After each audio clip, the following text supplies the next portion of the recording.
Yo, what's good? Hey, we back with another one, and big love to the crew that keeps showing up every week because you already know how we do this. If you caught last episode, you know we set the tone.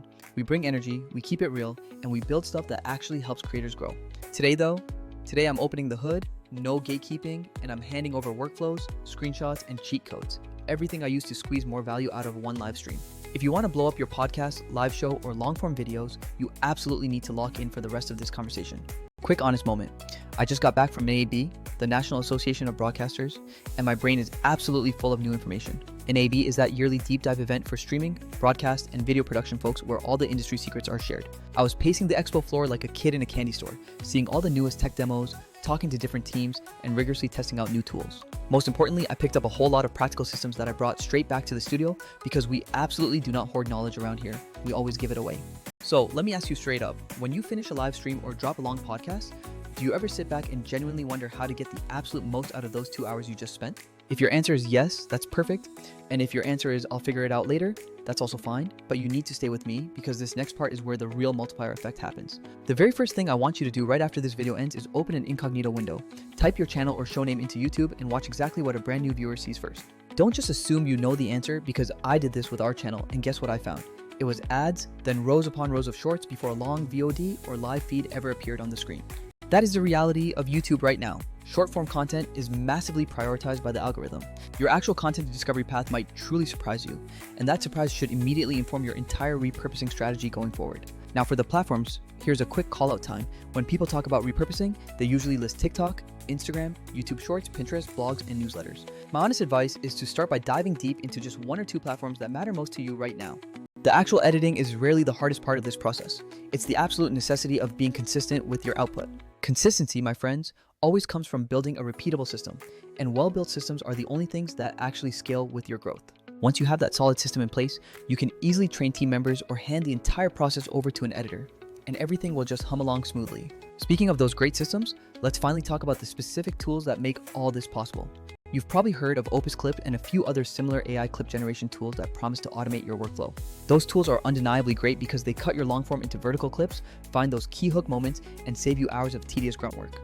I use tools like that myself, but I also learned something crucial at NAB. Not every single AI produced clip perfectly matches your channel's unique aesthetic or conversational cadence. Sometimes the borders look awkward in vertical format, the framing appears off, or the automatic crop simply doesn't align with your established visual style. That realization is why your specific tool choice and the workflow you build around it matter more than you think. Now enter Vizard. And before you roll your eyes, you need to stay with me for 2 very important reasons. First, I'm not here to shout out one single name and run some quick ads on the side. The second reason is that Vizard actually solved a lot of the specific workflow problems I was wrestling with across my entire content pipeline. It's an AI first long form to short workflow that focuses on 3 extremely practical things that genuinely matter to every creator. First, auto-editing viral clips finds the high impact moments in your long videos, the hooks, the spikes in energy, or the big reveals, and turns them into ready-to-post assets. Second, the auto-schedule feature lets the AI queue content to publish automatically, keeping your channels moving while you focus on next week's main episode. Third, the content calendar lets you manage, tweak, and publish clips for multiple platforms all in one organized place, covering thumbnails, captions, and timing. If you've ever uploaded 10 clips, meticulously checked all the metrics, and then spent hours polishing the ones that you thought would work, you will absolutely love this next part of this strategy. The smarter, more efficient approach is to let the AI spit out a whole batch, post them all, see which ones perform best, and then fully polish only the proven winners. We do this process all the time because it saves an incredible amount of time and completely removes the guesswork from content marketing. Here's a real workflow I personally use that mixes a little eCam recording, a dedicated clip generator, and Vizard. You record the show with multi-ISO footage to get clean feeds of each host. Then you export a single clean editorial file or a simple vertical-friendly split screen layout and immediately upload that master file to Vizard. Let the AI work its magic to generate a batch of both vertical shorts and horizontal VOD clips for you automatically. After generation, you schedule those clips to roll out strategically over the next 2 weeks using that integrated content calendar. You monitor the performance closely and only take the top 2 or 3 performing clips to your editor for that final, polished push. Why does this system matter so much? In one of our recent streams, we got about 2,000 live views, 435 watch hours, a few new subscribers, and some memberships during the broadcast. That's great on its own, right? But then we clipped that same stream and posted the resulting short form content everywhere. The resulting clips, posted as shorts and VOD snippets, actually brought in more total views and more subscribers, sometimes even more than the original live stream itself. That is the true multiplier effect in action. One single recording creating multiple distinct discovery paths for your content. So how do you actually find the absolute best parts of your long recording to clip? The first way is the obvious one.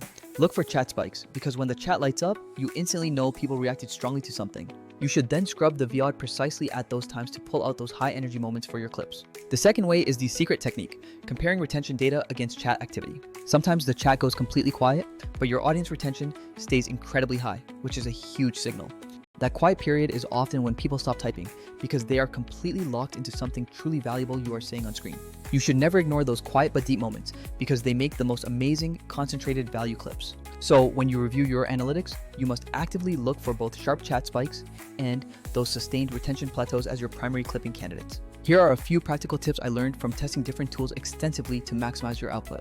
First, the hook is king, but be aware that AI can sometimes miss the specific framing you want, so if your tool allows, tweak the hook window length or audio spike settings. Next, create vertical-friendly layouts by making a simple split-screen ISO edit for vertical cropping if your main show has complex borders or overlays, which is only a 5 to 10 minute pre-edit.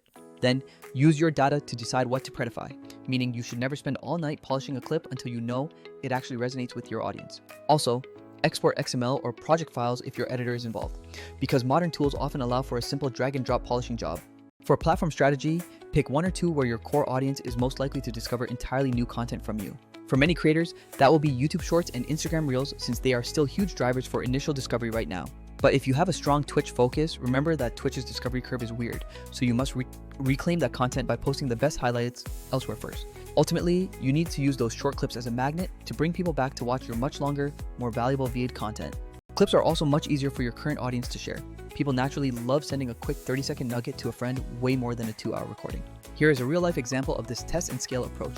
We ran a batch of 10 AI-generated shorts after a recent stream. 2 of those 10 clips immediately popped off with high engagement, so we took only those 2, polished them with tighter cuts and custom thumbnails, and reran them. Often, those highly polished versions do even better than the first batch because they are perfectly optimized for retention at the most crucial viewing moments. Now, let's be honest for a second about the current limitations we see across the industry landscape. Tools like Opus are fast, but they sometimes get weird with specific branding overlays or completely fail to frame multi-host conversations correctly for vertical viewing. Furthermore, some great tools are single-purpose. They might clip well, but they won't schedule content or manage a posting calendar for you. That is precisely where a true all-in-one platform like Vizard truly shines. While no tool is perfect, it removes a massive amount of friction from clip discovery all the way through to the final published step.